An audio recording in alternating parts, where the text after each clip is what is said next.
I was standing in front of the full-length mirror in a department store at 10:42 at night, and my hands were shaking so badly that I almost dropped the dress I was holding. The dress was a deep burgundy color with three-quarter sleeves and a modest neckline, and it had been hanging on the end of a rack near the back of the women's section, and I had walked past it 4 times before I touched it, because I was terrified that a sales assistant would walk up to me and ask if I needed men's sizes instead. The lighting in that corner of the store was soft and golden, and I remember thinking that if anyone was going to see me try something on for the very first time in my whole life, then at least let the lighting be kind. Nobody came. A woman with a stroller walked past me, smiled at me like I was just another tired shopper, and kept moving. That tiny smile, that moment where I was invisible in the right way, was the first time in years I felt my shoulders drop half an inch. I did not buy the dress that night. I could not. My hands were still shaking, and I could already hear my own voice in my head telling me how stupid I was being, how this was a phase, how I would get home and laugh about it, and never do it again. I hung the dress back on the rack very carefully so it would not wrinkle, and I walked out of the store, and I sat in my car in the parking lot for 20 minutes trying to breathe normally. That night was the night everything changed, even though nothing visible changed at all.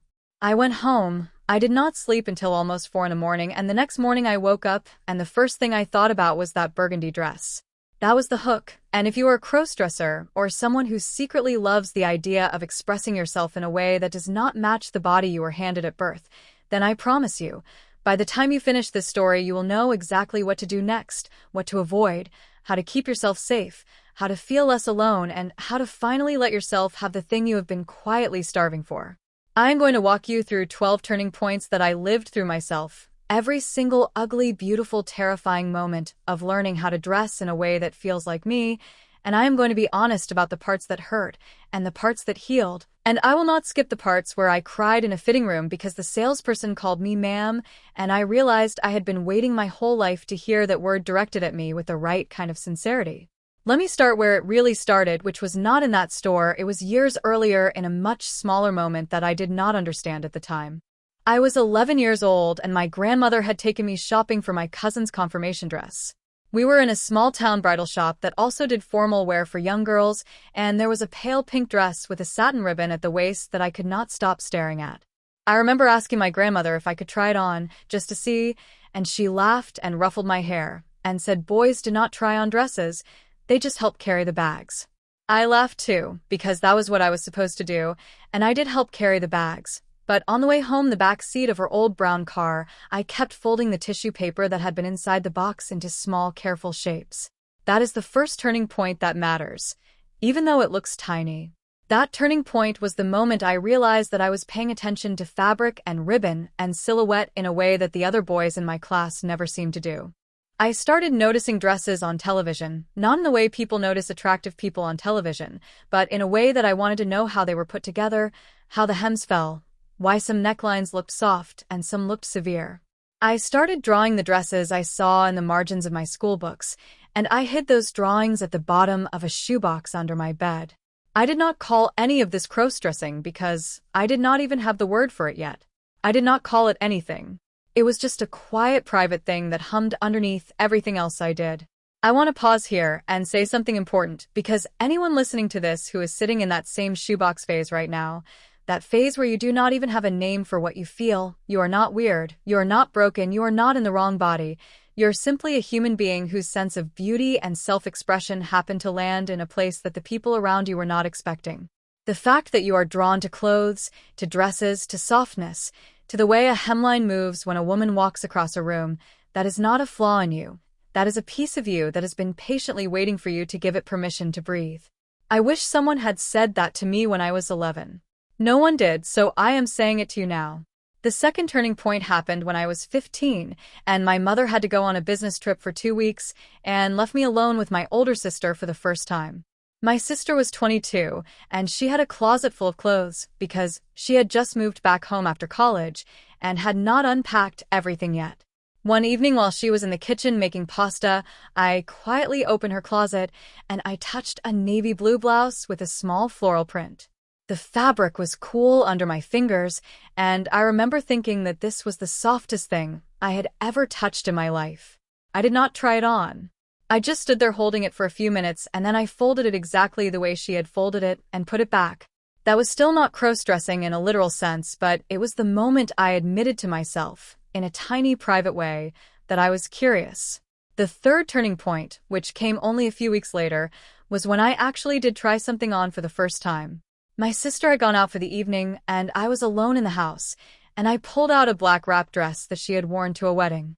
I put it on over my clothes first just to see how it weighed on my body, and then, after standing in front of her mirror for what felt like an hour, I took my own clothes off and put the dress on properly. The dress was too long on me, it pulled at my ankles, and it was much too wide at the shoulders, but when I looked in the mirror I saw something that I had never seen before. I did not see a boy in a dress. I saw a version of me that looked like the person I had always imagined being when I read books or watched films or closed my eyes before sleep. I stood there for maybe 10 minutes, and then I took the dress off, folded it carefully, put it back, and sat on the edge of her bed for the rest of the night trying to understand what had just happened to me. That is a turning point that a lot of people in this community will recognize instantly, the moment where you see yourself in a piece of clothing and something clicks so quietly and so deeply that you spend the next 10 years trying to make sense of it. For the next several years after that night, I did almost nothing. I thought about dressing every single day, sometimes several times a day, but I did not actually do it. I was in high school, then I started university, and I was terrified that if anyone found out my life would collapse.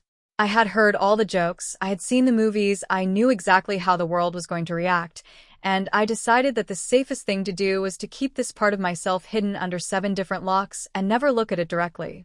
That was the fourth turning point, and it was not a positive one. It was the period of repression. I want to talk about this part honestly because a lot of younger crossdressers end up here, and they think repression is the same as resolution. It is not. Repression is just stuffing something into a box and sitting on the lid.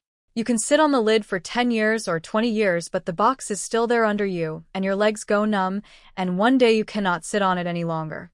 During those years, I gained weight and lost it and gained it again. I started running long distance because I read somewhere that runners often had leaner frames that would look more feminine under clothing. That is not a healthy reason to start running, by the way, but it kept me running for almost a decade, and at least it gave me a fitness habit that I otherwise would not have. I also started paying very close attention to women's fashion in a way that I thought was innocent. I read fashion blogs, I followed stylists on social media. I learned the difference between a sheath dress and an A-line dress and a wrap dress and a fit and flare. I learned why some fabrics drape and some stand away from the body.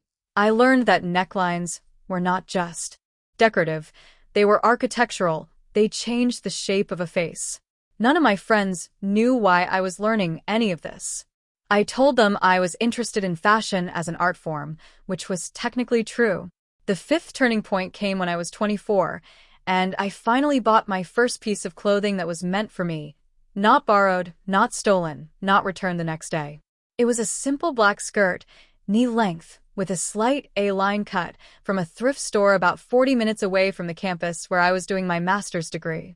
I drove there on a Tuesday morning, when I knew the store would be quiet. I parked on a side street. I walked in. I did not browse. I went straight to the women's skirt section. I found the skirt. I took it to the till, and the woman who rang me up asked me in a friendly voice if I was buying it as a gift. I said yes for my sister, and she smiled and put it in a bag, and I left. I drove back to my apartment. I took the skirt out of the bag, I held it in my hands, and I did not put it on for almost a month. I just kept it in the back of my own closet behind my own shoes, in a place where nobody would ever find it. And then, one Sunday afternoon when my roommate had gone to visit his parents for the weekend, I put it on. I paired it with a plain white t-shirt of my own and a pair of flats that I had also bought weeks earlier and hidden in a shoebox under my bed. I stood in front of my bathroom mirror, and I looked at myself, and I cried. Not sad crying, not scared crying, just crying because I had been waiting for this exact image for 13 years, and there I was, finally standing in it. That skirt was the gateway to everything that came after, and I want to share some of the practical things I learned in those early months, because this is the part of the story that a lot of viewers ask about in the comments. How do you actually start? How do you not panic? How do you find clothes that fit? The first thing I learned is that fit matters more than style. When you are early in your journey, Do not chase the most beautiful dress on the rack. Chase the dress that is closest to your actual measurements. Most women's clothing is sized in a way that is honestly infuriating. Two dresses from the same brand in the same labeled size can fit completely differently, so try to focus on your measurements rather than the number on the tag. Measure your bust at the fullest point, your natural waist at the narrowest point just above your belly button, and your hips at the widest point. Write those numbers down, keep them in your phone, and use them every time you shop. The second thing I learned is that certain silhouettes are more forgiving than others. Align skirts and dresses, wrap dresses, fit and flare styles. These tend to skim the body instead of clinging to it, which can ease a lot of the early anxiety about passing or about being read. You do not have to be skinny to wear beautiful clothes. You do not have to look like anyone other than yourself. The third thing is about fabrics. Cotton, modal, jersey knits, and lightweight wool blends tend to drape more gently on a body that has not trained its posture yet. Stiff fabrics like heavy denim or thick brocade can look awkward on an early journey because they hold their shape instead of responding to the body. The fourth thing is about shoes. A simple pair of low-heeled ankle boots or ballet flats will instantly make a silhouette look more feminine without the strain of learning to walk in a tall heel right away. Save the tall heels for later. They are a wonderful reward, but they are not a starting point. And the fifth thing, the most important one, is to start with just one outfit. Do not buy 20 pieces in a rush. Buy one piece that makes you feel something, wear it until it feels normal, and then buy the next one. Slow building is what protects you from the bounce that a lot of people go through when they overspend, overdo, and then burn out and hide everything for another 3 years. The sixth turning point was the first time I tried on makeup.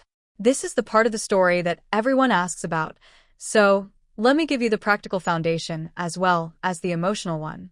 I bought a small starter kit from a drugstore on a weekday afternoon. I had watched something like 40 hours of tutorials online by this point, so I knew the theory, what a primer was, what concealer was for, why you blend downward, why you set everything with a light powder. None of that theory prepared me for actually sitting at my desk and touching my own face with a small brush. I remember picking up the foundation bottle and just staring at it for almost 10 minutes before I pumped any out. When I finally did, the color was wrong. Of course it was wrong. I had tried to guess my shade by looking at the back of my hand, and the back of my hand is a completely different color from my face. I learned that you swatch foundation along your jawline, not on the back of your hand, and you swatch it in natural light because drugstore lighting is a liar.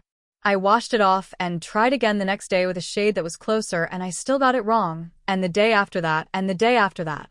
The whole first month of learning makeup was a comedy of orange streaks and patchy blending, and I cried after some of those sessions because I felt silly, I felt clumsy, I felt like I was playing dress up at an age when nobody else was doing that. Then slowly things started to click. I learned that a light coverage is almost always better than a heavy coverage when you are starting out, because heavy foundation on an untrained face reads as mask-like, and the goal at the beginning is to soften, not to transform. I learned that a little bit of blush on the apples of the cheeks, blended upward toward the temples, can warm a face in a way that reads as feminine without looking painted. I learned that a tiny touch of highlighter on the bridge of the nose, the cupid's bow, and the center of the chin gives a face dimension that photographs well. I learned that eyebrows frame the entire look and that even a small cleanup with a spoolie and a tinted brow gel can change how people read your face. And I learned that mascara is optional. Many crossdressers, especially early on, skip mascara because it can clump and irritate the eyes, and the difference it makes is much smaller than the difference that a good brow, a good blush, and a good lip color make. None of this is about looking like someone else. All of it is about looking like a softer, more aligned version of the same person you already are. The seventh turning point was the first time I went outside dressed, fully dressed, passing, or at least not obviously clockable. I had spent almost 2 years building up a small wardrobe in my apartment, and I had practiced makeup, posture, walk, the whole routine, and I had walked around my home in full outfit from head to toe at least 100 times. But there is a difference between practicing inside your own four walls and walking out the front door. The day I did it for the first time, I had planned it like a heist. I picked a Tuesday. I picked a quiet neighborhood about 15 minutes drive from where I lived. I parked in a back street. I walked into 3 shops and 1 cafe. I bought a small thing in each place so the visit would feel normal, and then I drove home. The whole thing lasted maybe an hour. And I have to tell you honestly, that hour changed my life. There was one moment in the cafe where the barista called me over and said, "Here you go, Han," and handed me a small oat milk latte in a cup that said something kind on the side. There was one moment in the bookstore where a child smiled at me on the way past the children's section and waved. There was one moment on the street where a woman wearing a red coat made eye contact with me and nodded in that quiet way that women sometimes do for each other in public, a nod that says, "I see you. You belong here." None of those people knew that underneath my coat, I was shaking. None of them knew that I had rehearsed the order at the cafe 9 times in the car. None of them knew that I had driven past that street 3 times before I parked. They just saw a person having a normal afternoon, and for 90 minutes I got to be that person. But I also want to be honest about the harder parts of going outside for the first time, because sugarcoating this would not help anyone. The 8th turning point happened a few weeks after that first outing, and it was the day I got clocked. I was in a different neighborhood this time, a busier one, and I was wearing a dark green midi dress and a small crossbody bag, and I felt, for the first time, almost confident. I walked into a stationery shop, and a young man at the counter stared at me for a beat too long and then asked, in a voice that was trying very hard to be polite, "Are you looking for anything in particular, sir?" "Sir." Not ma'am. "Sir." And the world cracked open a little. I smiled. I said I was just browsing, thank you. I bought a small notebook I did not need, and I left. I sat in my car, and I cried for almost half an hour, not because I had done anything wrong, but because I realized that I had started tying my own sense of legitimacy to other people's approval. That moment was painful, but it was the beginning of the most important lesson of all. The lesson that other people's read of you is not the final score of who you are. Crossdressing, gender expression, fashion, softness, all of it, these are not things that require permission from a stranger at a counter. You do not need a barista to call you Han. You do not need a child to wave at you. You do not need anyone to do anything. The only validation that actually matters is the one sitting in your chest when you look in the mirror at home and you feel that soft click, that quiet hum, that rightness. After that heavy lesson, the 9th turning point came when I started finding my community. I had spent years thinking that I was the only person in the world who felt the way I felt. That is one of the cruelest tricks the closet plays on you. It whispers that you are alone, that no one else could possibly understand, that you are uniquely broken. That whisper is a lie, and the day you find other people who have been quietly living the same private life you have is the day you start to breathe again. For me, this happened through an online forum first, then through a small in-person meetup in a city about an hour from where I lived. The meetup was held in a private room above a cafe, and there were 11 of us there that evening, all different ages, all different backgrounds, all shapes and sizes, all there because we shared this one specific private thing. We sat in a circle with mugs of tea, and we talked about tucking, about breast forms, about wigs, about voice, about safety in public, about partners and dating and coming out to family. I remember looking around that room and thinking, these are my people. These are the people who will understand me without me having to explain myself for an hour first. By the end of the night, I had 3 new phone numbers in my phone, 2 invitations to future meetups, and a sense that I had been holding a weight I no longer had to hold alone. If you are listening to this and you do not yet have a community, please look for one. There are forums, there are Discord servers, there are local meetups in most major cities, there are online support groups that meet over video. Find them. They will save you years of pain. The 10th turning point was about a person, the most important person, my partner. I had been single for most of my journey so far because I was terrified of what would happen if I started dating someone and they found out. I had this running fear that I would meet someone kind and beautiful, and then I would have to either lie forever or tell the truth and lose them. I carried that fear for years. When I finally met someone, through a friend of a friend, I waited almost 5 months before I told her. I chose a quiet evening at home. I sat on the couch. I explained as calmly as I could. I told her that there was a part of me that liked to wear dresses, that liked to feel soft, that liked to sometimes express myself in a way that does not match what people expect when they meet me.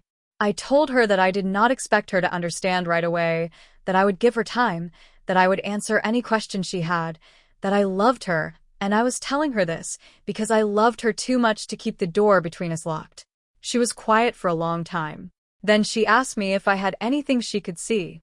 I went to the closet and I pulled out a dress, a soft lavender one, and I came back and I sat down and I folded it in my lap, and she looked at it for a while, and then she reached out and smoothed the fabric with her hand and said, "It is very soft."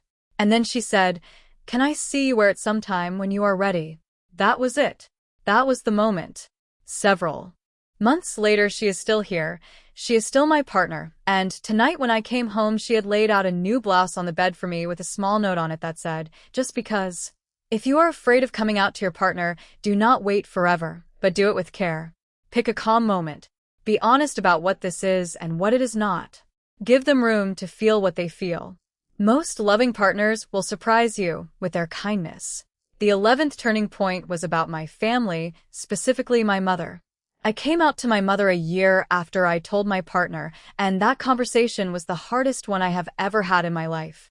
My mother is not a cruel woman. She is a kind and gentle woman, but she grew up in a time and a place where a man wearing a dress was not something you talked about at the dinner table. I drove to her house on a Sunday, I sat in her kitchen, and I told her the same thing I had told my partner, only slower, with more pauses, with more checking in. She cried. I cried. She asked me questions that hurt, questions like, did I do something wrong when you were small? And is this because of a person you were with? And are you sure this is not a phase? I answered all of them honestly and gently. I told her no, she did not do anything wrong.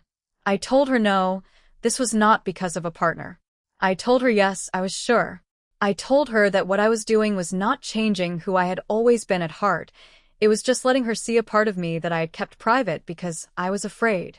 We sat in her kitchen for almost 3 hours that day, and when I left, she hugged me at the door and said, "I do not fully understand, but I love you. And I will keep trying." That sentence, "I will keep trying," is one of the most generous things anyone has ever said to me. If you are planning to come out to a family member, please remember that you do not need them to understand on day one. You only need them to be willing to keep trying. That is enough for now. That is enough for a long time. The 12th turning point, the one that leads me to this microphone right now, was the day I decided to stop hiding the truth of who I am from the world, not by storming into a public square with a banner, but by quietly being myself in more and more spaces, day after day, until being myself stopped feeling like a special event and started feeling like an ordinary life. That is what happens on the other side of all of this. You stop treating it as crossdressing. You start treating it as living. You brush your teeth. You do your makeup if you feel like it. You put on whatever outfit matches the weather and your mood, and you walk out the door because you have errands to run. There is no costume. There is no performance. There is just you, in clothes you chose, in a body you live in a life you made space for yourself to have. That is what 12 years of slow, careful work did for me. That is what I want for you too. Let me now share the second half of this conversation with you as the practical masterclass. This is the section where a lot of viewers say they learn more in 12 minutes than they had in years of Googling, so I am going to give you everything I wish someone had handed me in a single page. We will start with wardrobe and end with safety, because safety is the section nobody talks about and everybody needs. When it comes to wardrobe, the first rule is build a small core of pieces that you love and that mix with each other. A black A-line skirt that goes with everything. A wrap dress in one flattering color, a pair of well-fitting jeans with a slight stretch, a couple of simple blouses in soft fabrics, a lightweight jacket, a scarf or two, a small crossbody bag, and one pair of comfortable low-heeled boots or flats. That is your foundation. You can dress up or down within that foundation for years. The second rule is invest in 3 good pieces and not 20 mediocre ones.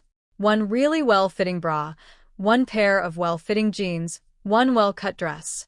These 3 items will carry you through more outfits than you would believe. The third rule is learn to assess clothing for fit in the store without trying it on. Many crossdressers shop online or shop in stores where trying on is not comfortable. Hold the garment up against your shoulder to check the shoulder line. Hold it against your torso to estimate where the waist will sit. Check the hem length by holding it against your inner arm. Look at the seam allowances.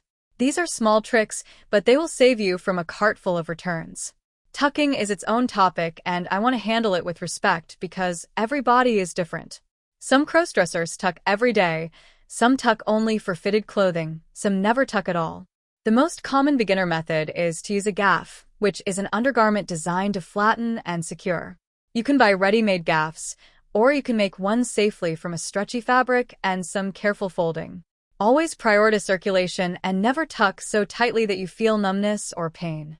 If you want to start without a gaff, you can use a snug pair of underwear pulled high at the back and forward between the legs, and then a second layer over the top. There are also medical-grade shapewear pieces that work well. Whatever method you choose, sit down, stand up, walk around the house for an hour, and check in with your body. Comfort is more important than appearance every single time. If you are also exploring breast forms, start with lighter silicone forms in a soft bra and build up gradually. Heavier forms feel more realistic, but they can strain your back and your shoulders if you wear them for long hours. A good starter is a pair of self-adhesive forms that you can place inside a soft bralette for a subtle, natural look that holds up under most clothing. Voice is the topic that worries most beginners, and I want to demystify it a little. You do not need to change your voice overnight. You do not need to reach a perfect feminine pitch. What you can do, however, is change your resonance, which is the place where the sound sits in your head and chest. Most masculine voices resonate in the chest, while most feminine voices resonate a little higher up, in the mouth and the head. You can practice small shifts by reading a paragraph out loud and consciously lifting the resonance in your cheekbones and the roof of your mouth. Speak a little slower. Speak a little softer at the end of sentences. Lift your chin very slightly when you speak. These 3 small adjustments alone will change how people hear you before you change anything else. Practice when you are alone. Record yourself, listen back, and notice what changes and what is not. Over weeks, the small adjustments become natural. I am not a vocal coach, and this is not a substitute for one, but these tips will give you a direction to start. Walking is its own skill. Heels change the way you walk because your weight has to shift forward over the balls of your feet instead of staying in your heels. Practice at home, on carpet, with the shoes on, holding onto a chair or a wall for balance. Take tiny steps first, then slightly bigger ones, and pause for balance before each step. Eventually, your body will start to find a rhythm that feels both stable and soft. Makeup, let us go deeper. The daytime minimalist look is what I recommend for almost everyone starting out. Cleanse and moisturize. Apply a light coverage foundation or a skin tint that matches your jaw. Swipe a small amount of concealer under the eyes if needed and blend. Dust a light translucent powder only on the center of the face where shine tends to appear. Apply a soft blush from the apples of the cheeks and blend upward toward the temples. Brush and fill your eyebrows gently with a spoolie and a brow pencil. And finish with a lip color that is 1 or 2 shades deeper than your natural lip. That is the whole look.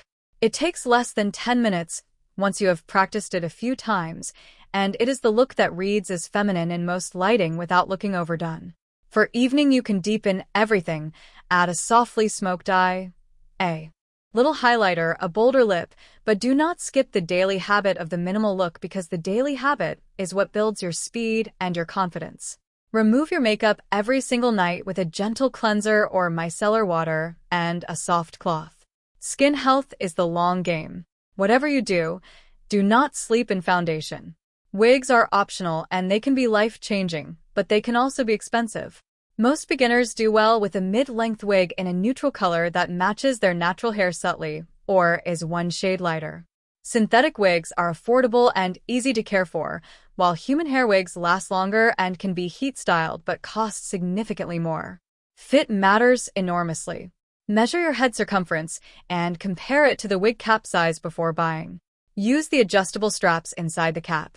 Use a wig cap underneath to keep your own hair flat, and learn to position the wig so the hairline looks natural, which usually means 1 inch or 2 behind your natural hairline, so the wig does not sit too far forward.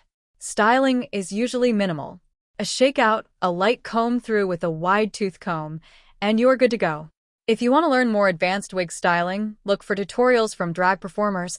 Many of them have generous free tutorials online that are excellent even for beginners.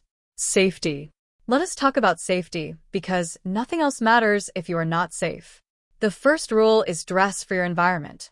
If you live in or are visiting a place where open expression can put you at risk, exercise judgment. There is no shame in dressing in a way that keeps you safe. Survival is more important than expression in the short term, and there will be a long term where you can express more freely. The second rule is travel with a small safety kit. A charged phone with emergency numbers loaded, a small amount of cash, a snack and a water bottle, a spare pair of shoes in a bag that you can swap into quickly, a jacket or coat you can throw over your outfit if you need to leave a space quickly, and the phone. Number of a trusted friend who knows what you are doing and where you are. The third rule is meet your community in safe spaces first. Online, then in private rooms, then in larger public meetups, then in public as you feel ready. Do not force yourself into public exposure before you are ready. That is a recipe for trauma, not growth. The fourth rule is hydrate, eat, and rest. Dressing takes energy, even if nobody around you can see it. Plan your outfit day the way an actor plans a performance. Eat before you get dressed, drink water, sit down when you need to, and give yourself extra time at the end of the day to take everything off and rest. The fifth rule is to keep a private journal. Write down how each outfit made you feel. Write down the moments that went well and the moments that did not. Write down what you learned about your own body, your own preferences, your own comfort, your own joy. That journal will become one of your most precious possessions. Let us now talk about dating and relationships because most people have questions about it. If you are dating while also exploring this side of yourself, the most respectful thing you can do for a partner is to be honest at a time that feels safe to both of you. You do not have to lead with this on the first date. You do not have to hide it forever. There is a middle path. Date, let the relationship grow, and when it feels right, share. Many partners will be accepting. Some will not. The ones who do not accept it are not the ones who are meant to walk this road with you. Allowing yourself to be rejected for who you are is hard, but it is also the only path to a relationship that will actually last. If your partner is accepting, talk often. Explain what this is for you, what it is not, what it means in practical terms, what they can do to support you. Ask them what they need. Bring them into the journey. Do not shut them out of it. Family is its own journey, and I have already talked about my mother. Let me add a few more things. If you have a parent who is likely to react harshly, please think about your financial and physical safety before telling them.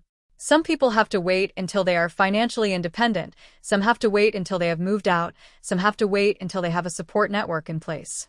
None of that is cowardice. It is survival. You can love your family and still protect yourself while you build the life you need. If your family is accepting on day one, beautiful. You are one of the lucky ones.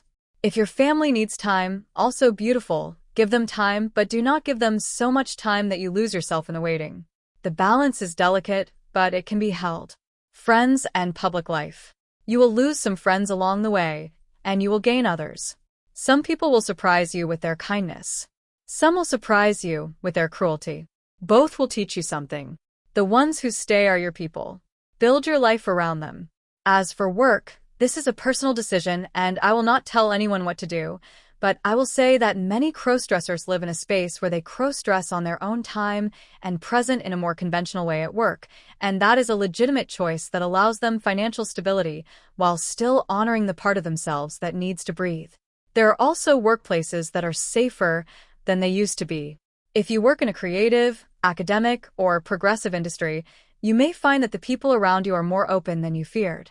The only way to know is to test, gently, with one trusted person at a time. Now, let me share some closing thoughts.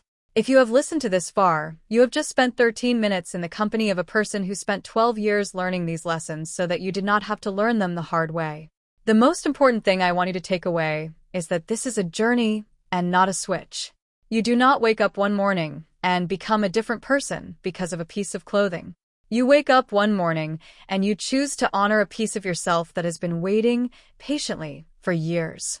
You choose to give it a little room, and then you give it a little more room the next week, and then a little more, until one day you realize that the room you have given it is large enough that you can walk around in it freely, and at that point you will no longer need anyone to validate the shape of the room, because it is yours.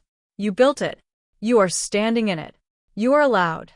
If this story meant something to you, share it with one person you trust. Share it with a friend who quietly collects fashion sketches. Share it with a cousin who always wanted to try a skirt. Share it with a partner who would simply be kind with the truth. One share can change a year for someone who has been alone with this for too long.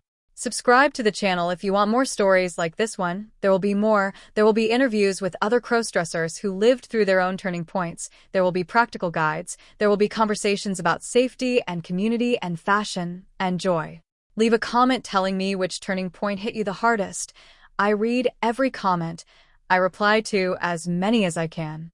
And if you are watching this from inside the closet, holding a piece of clothing in your hands right now, please know that I am sitting next to you in spirit. You are not alone. You are not broken. You are not too late. The dress is beautiful. The skirt is beautiful. The blouse is beautiful.